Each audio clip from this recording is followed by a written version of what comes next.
también van a tener la oportunidad de dirigirse a todos y al público en general. Pero las chimeneas de estas pasteras escupen toneladas de dioxinas, ¿no? Ahora, digamos, ha habido una lluvia, se midió la cantidad de plaguicidas que caían, bueno, un desastre.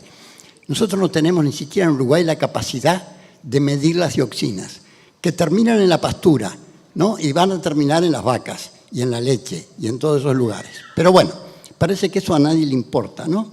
Tampoco les importa la contaminación que estamos teniendo en ríos y arroyos. Por lo tanto, nos debe extrañar que a nadie le importe demasiado, me refiero, los que tienen responsabilidades en relación a la protección del medio ambiente. Por supuesto. Cuando una plantación de eucaliptus, monocultivo de eucaliptus además, sustituye lechería, sustituye ganadería, no se ganan empleos, se pierden empleos. Porque yo pertenezco a un grupo que estamos trabajando en Florida por otro trazado para la vía y recibimos un informe del Ministerio de Transporte del impacto de la Dinama y nos mandaron 88 páginas. No, brevemente. En la primera audiencia, el doctor Pasquet se comprometió a llamar a integrantes del Poder Ejecutivo en régimen de comisión a efectos de hacerles unas cuantas preguntas relacionadas con el famoso acuerdo que él quedó asombrado. Se le preguntó si no llegaban a ir o si no contestaban, ¿qué pasaba? Y bueno, porque la soberanía, ¿cómo la ejercemos sobre el país, sobre el territorio? La ejercemos a través del Estado. Hasta donde podemos, elegimos a quienes van a dictar las leyes y las políticas que se van a aplicar en ese territorio. Y veríamos con muy malos ojos que un país extranjero nos dijera qué leyes tenemos que tener, veríamos con muy malos ojos que un dictador nos dijera cómo tenemos que vivir. Y curiosamente se ha establecido la idea de que no es grave que una empresa privada nos diga cómo tenemos que vivir. Y eso es lo que está pasando con este contrato. Uruguay le está cediendo a una empresa privada áreas vitales de su soberanía. Y dije, bueno, vamos a Sarandí, yo conozco la realidad del ferrocarril allí, fui vicepresidente de AFE, pero ¿a qué vamos? Vamos a darles elementos a la gente para que efectivamente, yo creo que lo que decía el amigo, el compañero Sartú hace un rato, digamos, ¿no? Esto no tiene solución favorable sin efectivamente la presión y el reclamo directo de los ciudadanos frente a este negocio, contrato. Lo que les quiero decir es lo siguiente, y no logramos que nadie del gobierno ni del sistema político nos explique cuál es la lógica de que subsidiemos un subsector del sector forestal de por vida. ¿Qué quiero decir con esto? Desde el año 87 estamos subsidiando la producción forestal. Primero la subsidiamos y pusimos plata, cada uno de nosotros, y no el Banco Mundial, pusimos plata para la plantación de los montes. El Estado uruguayo devolvía el 50% del valor de implantación de cada hectárea plantada, además de exoneración en BPS, de exoneración en contribución inmobiliaria rural. Desde el 2005 para acá se terminaron esos beneficios a las plantaciones con destino a pulpa, ya estaba prácticamente todo lo que se necesitaba plantado, y mudamos el subsidio a la fase industrial. Entonces, creo que tenemos un gran debe entre todos nosotros. Entonces, aquí se está enseñando a maestros y se está enseñando a profesores a que les enseñen a los niños lo que es un pensamiento positivo. ¿Y quién lo enseña? Lo enseña UPM. Entonces uno dice, qué curioso, porque es muy probable, ¿verdad? Es muy probable que UPM tenga conflictos laborales. Por algo está la discusión con el cambio, está tan trancado el asunto de cambiar la legislación laboral, ¿Por qué se le da tanta importancia a la legislación laboral? Y bueno, porque están intentando coagular, coartar los posibles conflictos. ¿Y por qué? Y bueno, porque forma parte de la vida empresarial tener conflictos con las personas que trabajan. Y todos estos niños y estas maestras que van en los ómnibus de UPM y que han seguido cursos de pensamiento positivo, en el cual lo positivo es ser proactivo, colaborar, no criticar. Llegado el momento en que sus padres o sus novios o sus tíos o sus hijos o sus padres tengan en una situación de conflicto con la empresa, ¿qué van a hacer? ¿No?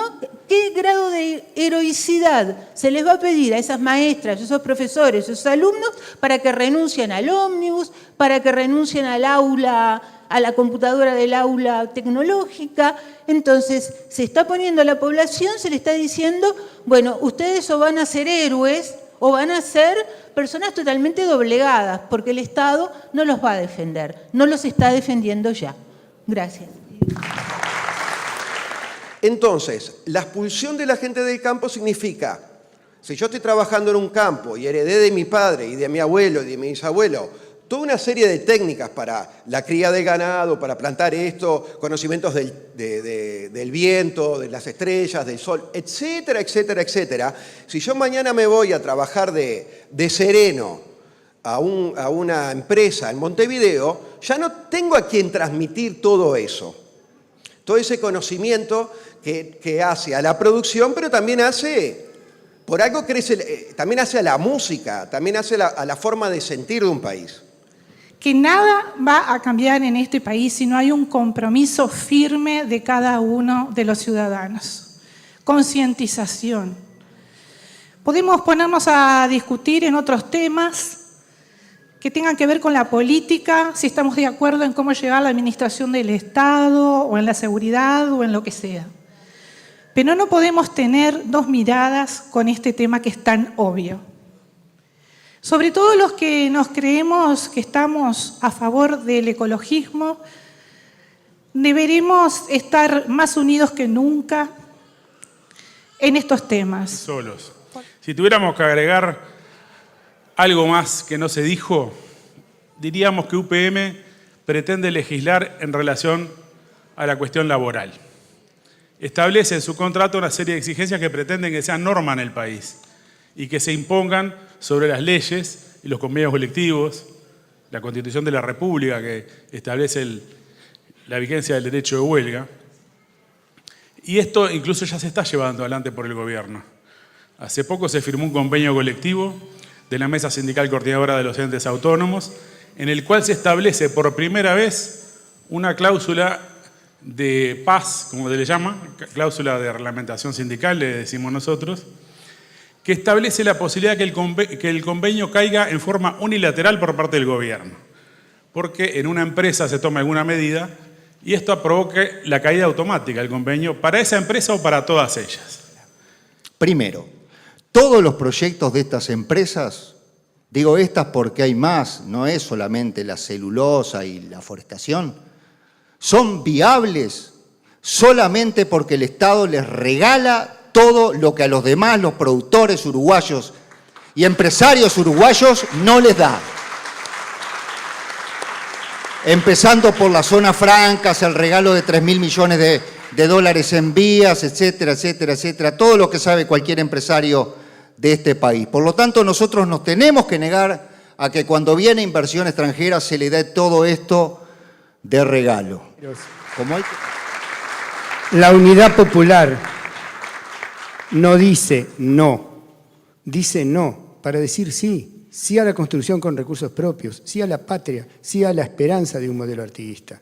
Aquí hay compañeros que hablaron antes que yo, que no tienen todavía representación parlamentaria, pero la Unidad Popular tiene clarísimo que son nuestros hermanos en la construcción colectiva, siguiendo a los movimientos sociales, que son los que tienen el protagonismo en esto. Cuando hablaba de la existencia de una verdadera oposición y no de esto que tenemos. Frente Amplio pro UPM, Partido Nacional pro UPM, Luis, como se hace decir ahora, Luis dijo que va a renegociar fake news, porque ahora salimos con las fake news, falso Luis. No se renegocia un contrato de inversión, porque los contratos de inversión tienen la estabilidad jurídica, el blindaje propio que los hace indestructibles, que se colocan por encima de la Constitución, de la voluntad popular, de la ley, de los jueces, de la Suprema Corte. ¿Y dónde hay que ir a discutir algo de eso? Al CIADI, que depende del Banco Mundial. Y ya sabemos cuál es el resultado. Buenas noches, vengo de San Gregorio de Polanco, estoy en Tacuarembó, soy pescador artesanal. Luego presento a Luis Torales, que es pescador de San Gregorio, del Río Negro. Conocemos bien, vengo por Movimiento de Tierra también, apoyo el Movimiento de Tierra y apoyarlo a que contra se reste esto. Yo conozco todo el Río Negro, desde allá arriba hacia abajo, y veo la dificultad del agua como está quedando. Por eso veo que el agua cada vez está más verde, hay menos captura, y veo que esto es una fachada del Estado y que tome conciencia el Estado, porque yo para mis hijos y mis nietos no quiero un agua contaminada. No quiero más eucalipto, no quiero más soja, vengo a apoyarlo y que UPM se vaya. Lo único que pretendo es que se vaya del país.